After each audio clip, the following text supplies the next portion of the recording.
Now on this video, I'm going to try to share some useful information, some painting tips, some of the things we did during the restoration of Luciano's Evil Twin H1. We actually did 2 sets of bodyworks, 2 tanks, 2 of everything. And I think there's even an extra tank in there somewhere. I don't really remember. But this is good information, useful information. Now, when Luciano got this bike from Turbo Steve, obviously it needed a lot of work. The motor was in pieces. There were broken studs and whatever. But Luciano, being a master mechanic, took care of taking the engine right down to the studs, replacing everything that needed to be replaced. The exhaust system, of course, was in pieces, and a labor of love to try to find these parts. And a lot of the parts for this bike were either very hard to find or way overpriced or both, or unobtainable. But what we decided to do, we did all the body work, and the body work on the first part we had an issue with, and I wanted to share. This is a good amount of information here that you can learn from very conveniently here. And what had happened, let me set the stage. What had happened a week or 2 before, these parts got painted. We painted over old bodywork that was suspicious. The bodywork was Bondo and it was red lead and everything. Somebody had obviously already painted this before we got the bike. And I don't know if this is the parts from the original bike or the extra set of bodywork he had. I don't remember. But one of the things that happened is there were stickers on here, and the Kawasaki stickers, that the glue on them wound up pulling up some of the paint. You can see the little pieces of paint that are missing. Now, when that happens, when you take the old decals off, and then think the reason we took them off, they were wrinkled, that was the whole problem. And the paint is soft. When paint is not well cured out, in this case, this was probably a week old, it pulls up chunks of paint. Now that's a common problem in restorations. When you go to replace that, there's a valley where that paint has been pulled up. So pulling up any old stickers, you want to really be careful. Number one, use a heat gun and don't tear them right up. Take them up as easily as possible with as much heat as possible without making the part melt or damaging the paint. But if you just keep in mind, when paint is new, less than maybe a month old, it's soft, it's delicate, and yeah, that can happen. But that's not the issue. The issue is we want to show how to fix it. Now, it's a little more involved than what you normally would think. You could just take sandpaper. This is 220. You could just go in there, grind away, but there's a problem. There's glue from the decals that still remains in that area where we pulled up the paint. So ordinarily what I would do, and you can see these are when we pulled the decals off the tank, this is what happened. This is what happened, and because the part had been repainted once already, you can see there's a lot of body work on it, and there's things that have to be block sanded out to make them nice. But the first thing to keep in mind is, before you do anything, get the part clean. And we did it off camera. I cleaned it with M600. Sickens. Doesn't matter how you clean it. Clean it. If you have a steam cleaner, that adds another level of getting it clean. In this case, I wanted to take a soft sanding block and 220 paper, a little bit of soapy water, and this now becomes a little bit of just a labor of love is the bottom line here. And I wanted to do the tank and this part because both of them had to go basically down to where we were going to reprime them, and I'd always want to prime it if I have this kind of paint work and I don't go get everything down to bare metal. If I got the whole part down to bare metal, like if you sandblasted it or glass beaded it, then you would want to use self-etching primer. In this case, we're not going to get every little drop of paint off. We're just going to try to level it off, and I'm going to level it off with a block, not by hand. So I want to prime it with primer sealer. That's the whole deal, is primer sealer. And in this case, if you try to sand this part by hand, just put the sandpaper in your hand, it's not going to come out anywhere as near as flat as if you use either a soft block or a hard block or some combination of soft first, hard second. And when there's chunks missing, you basically have to you have two choices. You can fill that valley, and I don't like to do that with red lead or with Bondo or with CA or with something. But in this case, I wanted to just sand the surrounding paintwork because there was a lot of paint on this. This is 2 full paint jobs. I wanted to sand it all back down right to where it was level. Now this is M600. I'm floating on a coat of it and just giving it a few seconds to kick in there, and then take a fresh piece of sandpaper and sand that in, because if there's any little, and before I did that, and this is another good tip, before you even go with the sandpaper, take a razor, and you need to use a brand new razor. Take a brand new razor and shave it the same way with the razor 90 degrees to the part. It'll pull up the residual glue and the paint that hasn't really cured yet around that red lead and Bondo. I call it goop, but it's not the right word. But I want to get as much of that glue off, because that glue, if I leave even a tiny amount of that glue, it's going to infect the paintwork. Look at how much of that comes off.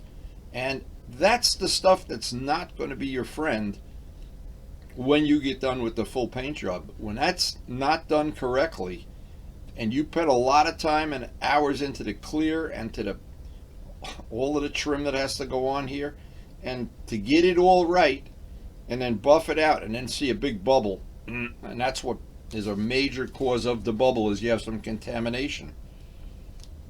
I never want to go over the paint residue. Not being careful not to go over the residue and getting it all off is really, really a major part of the job. Now, when I'm all done with this razor blade, I want to then give it another cleaning with M600, because there still might be a few little amounts of that glue.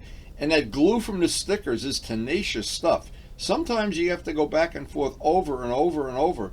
But the one thing I don't like to do is try to sand over the glue. That's the last choice.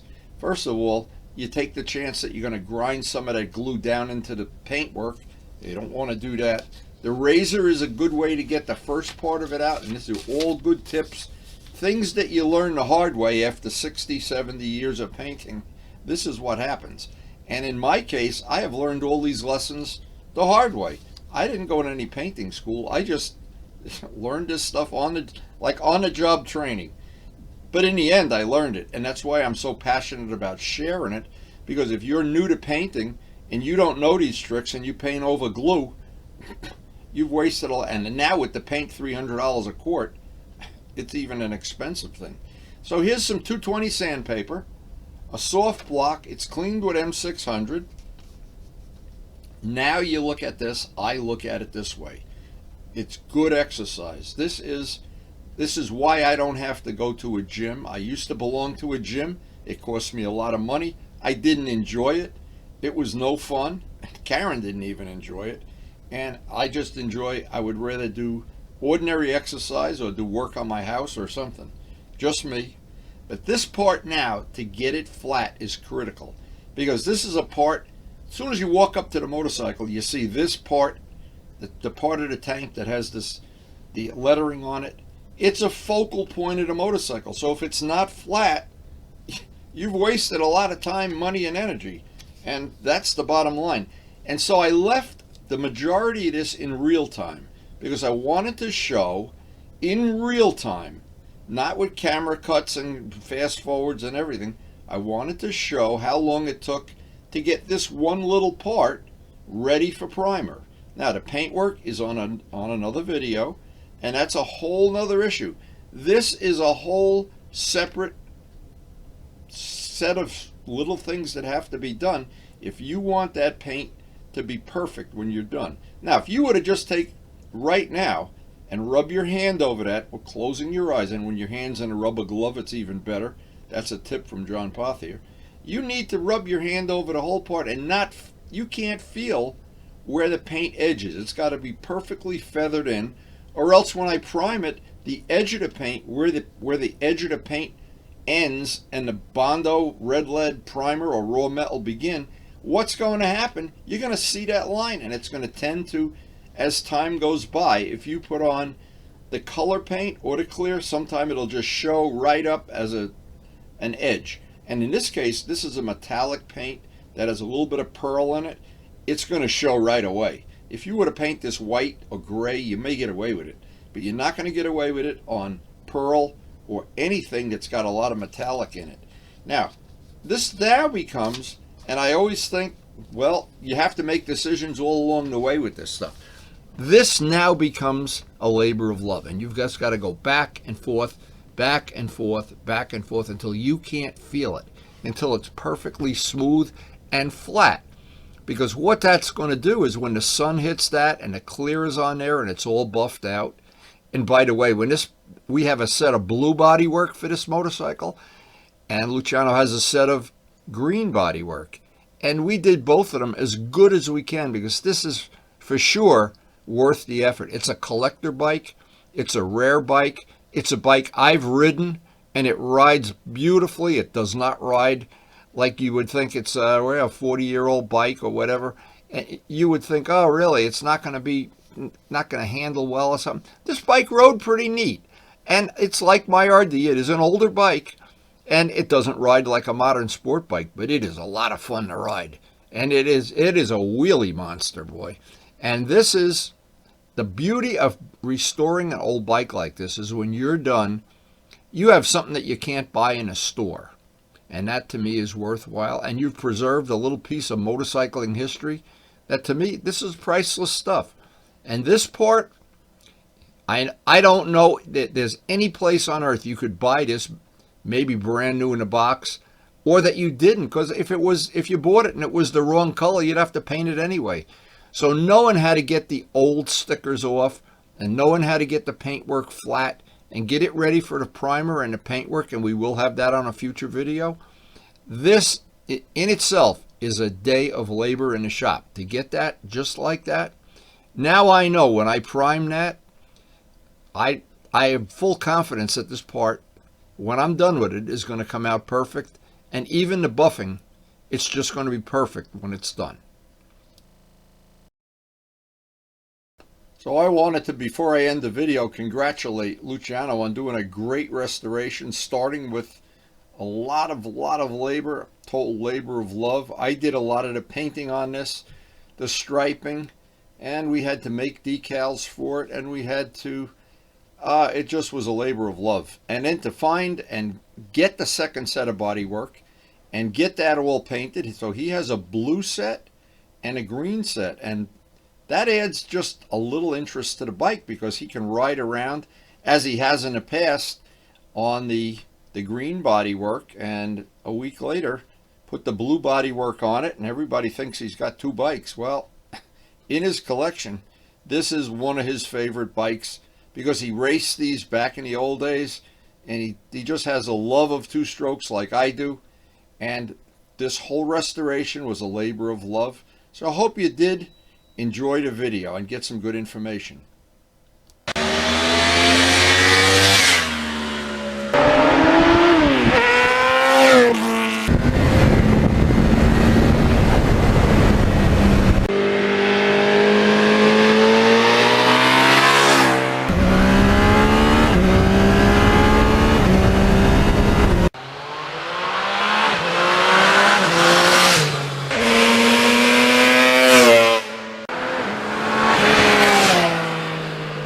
And thanks so much for watching.